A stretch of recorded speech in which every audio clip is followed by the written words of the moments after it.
The Coaching Clubhouse Extra Shot. Now, there's a good few listeners to this podcast who are interested in coaching, but they've never been coached before themselves.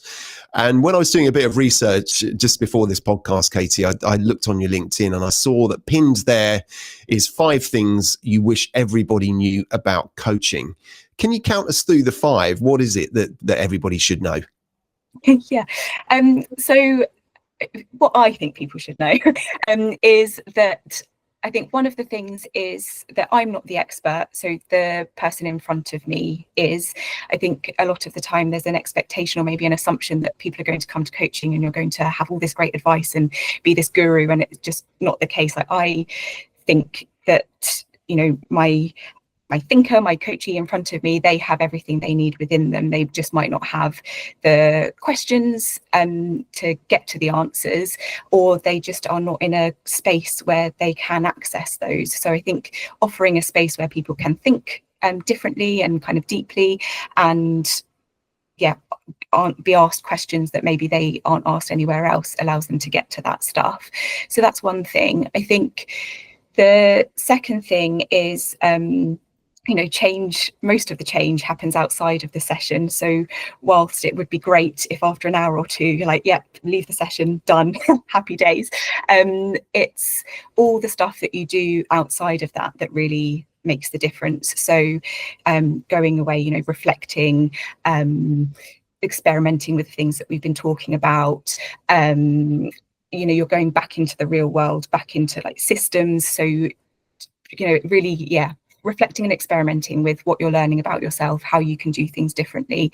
So all that good stuff in between sessions is where the real change and growth happens, I suppose. The third thing I think is around and I think this has changed actually since I wrote that quite a few years ago. So I think as coaching has become more well known, this may not be so relevant, but it's not just if you're struggling or you're doing badly. I think that can be a stigma around, I don't want to go to coaching because it means I'm not doing very well. But, really highly successful people come to coaching. It's about, how you can do even better, understand yourself better. Why am I doing things a certain way, thinking a certain way, feeling a certain way? What do I want to do next? I think there's so much more to it, and even how can I be more emotionally intelligent?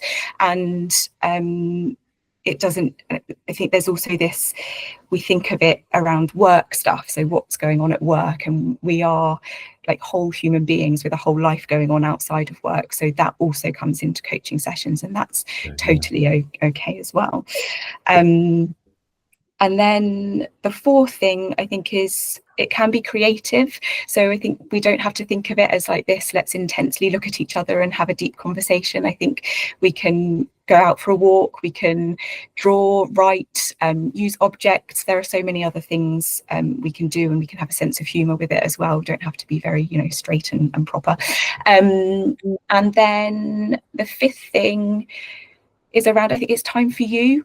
And I know a lot of us think, oh, it's very self-indulgent and I couldn't possibly, we think about the investment, but where else do we get a chance to kind of not be interrupted or disturbed or be given advice we don't want? So I just think, and I know I'm biased, but I just think it's sensible to do that kind of thing.